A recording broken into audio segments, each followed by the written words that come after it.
Welcome, everyone.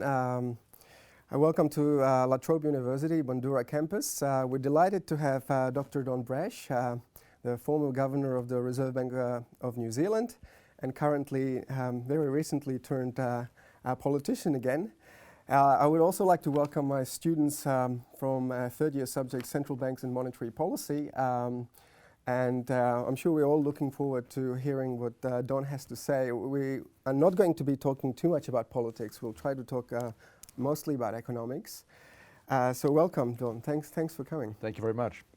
Now, my first question obviously is going to be aimed at the Reserve Bank Act of 1989 in New Zealand, which was quite a new development, quite a revolutionary change. Can you please outline what this change was about? Yes, I think the background was that New Zealand had a very bad inflation record over the previous 20 years, quite high inflation by developed country standards, into double digits for quite a period of time, above 10%. And not only was it fairly high, but the cycles in inflation bore a curious resemblance to the political cycle. And we had, as indeed most countries had at that time, a central bank which was totally under the control of the government. The central bank provided advice on monetary policy to the government, but the decisions were made by the Minister of Finance typically. And that, as I say, meant that monetary policy was very much driven by the political needs of the government rather than by the need to keep inflation under control. And we'd had a period under a government, the Prime Minister of which was a guy called Rob Muldoon, where the inflation rate was particularly bad. When the Labour government came to office in '84, under Prime Minister David Lange, Minister of Finance Roger Douglas told the Treasury and the Reserve Bank in New Zealand, find a way of Muldoon-proofing monetary policy. Try to find a way by which politicians could not manipulate monetary policy for their short-term political gain. So is this what's sometimes called institutionalizing good policy? That's exactly right. And we had, I was not myself then involved in the central bank, but Reserve Bank sent several people around the world talking to a number of central bankers and academics to say, look, what's the best way of dealing with that? Now, bear in mind that prior to that period, there were really two models of central banking in the world. There was what I call the old Bank of England model, where, as in New Zealand, we had the government making the decisions, the central bank simply implementing those decisions. And we had the other model of total central bank independence. The Bundesbank in Germany, the Swiss National Bank in Switzerland, Federal Reserve Board in the United States, were a very small number of central banks where the central bank was, at least in principle, totally separate from the political process. The Reserve Bank of New Zealand Act in 1989, which you referred to, was an attempt to find a third approach to central banking. And I think it's been very successful. It basically said, look,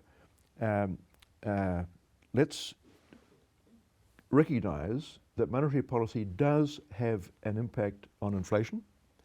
It does not have an impact on economic growth or employment in the long term. It does in the short term, clearly, but in the long term, the best thing that monetary policy can do for growth and employment is to keep inflation low and stable. So the law says that monetary policy must be focused on achieving and maintaining stability in the general level of prices. There's no reference to employment, no reference to growth, no reference to balance of payments, no reference to motherhood. It's just straight price stability.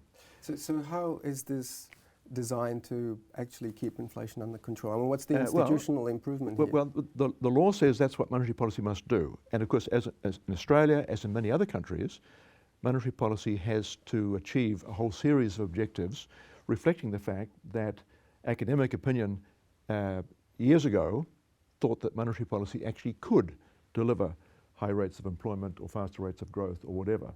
But the more modern thinking, of course, is that monetary policy basically affects the inflation rate. So we focused on keeping prices stable.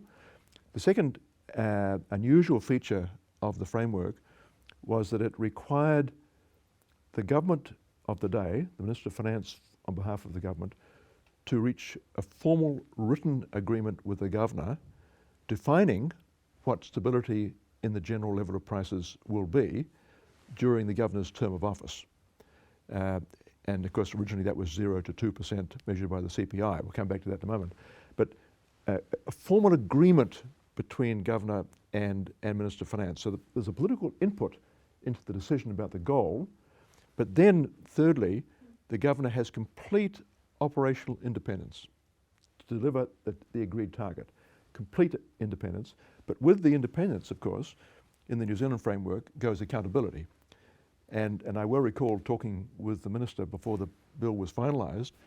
I expressed surprise that the contract was to be between the minister and the governor, not between the minister and the central bank. And he said, yes, we can't fire the whole central bank. We can't even fire the central bank board, but we sure as hell can fire you. And it was designed to make it clear that, yes, the governor had independence to run monetary policy, but the quid pro quo was that the governor was to be held accountable for delivering the target. The last feature I mentioned is, and in some ways it's the most important single part of the framework, mandatory transparency. The form of the agreement between the minister and the governor is transparent and public. Any change in that contract has to be public. The central bank has to disclose on a quarterly basis how it sees the economy, how it sees the inflation outlook. And right through the whole process, it is very transparent. And that, in a sense, is what locks both parties into prudent policy. You can't easily depart from that, but everyone knows what the game plan is. So it's worked very well.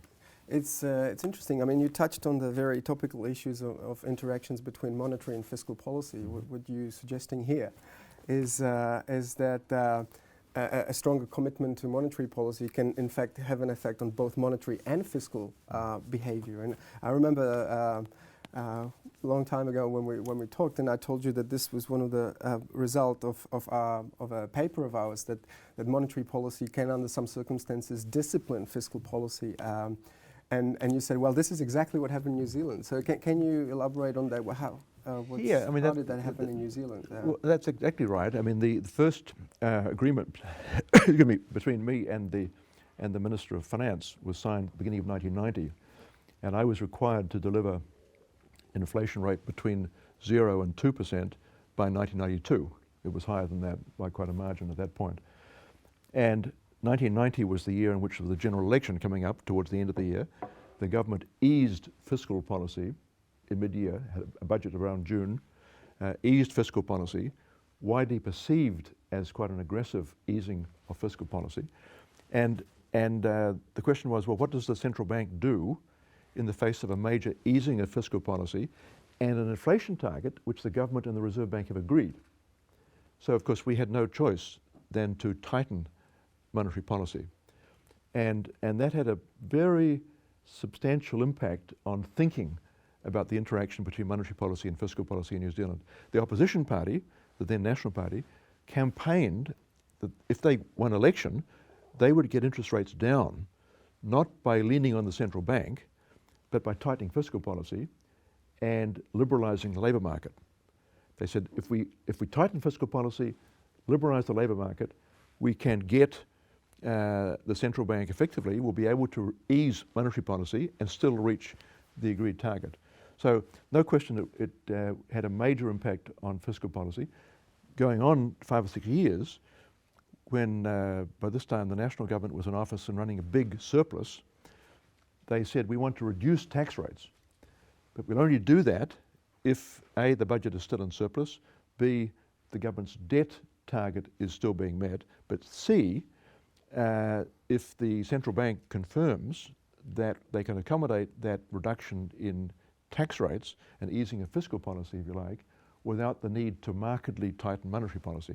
And they formally wrote to me saying, do you think if we cut income tax rates like this, you can still keep your inflation in target without an aggressive tightening of monetary policy? And we said yes. So there's no question at all that a tightly specified and agreed inflation target between central bank and government does have an impact on fiscal policy.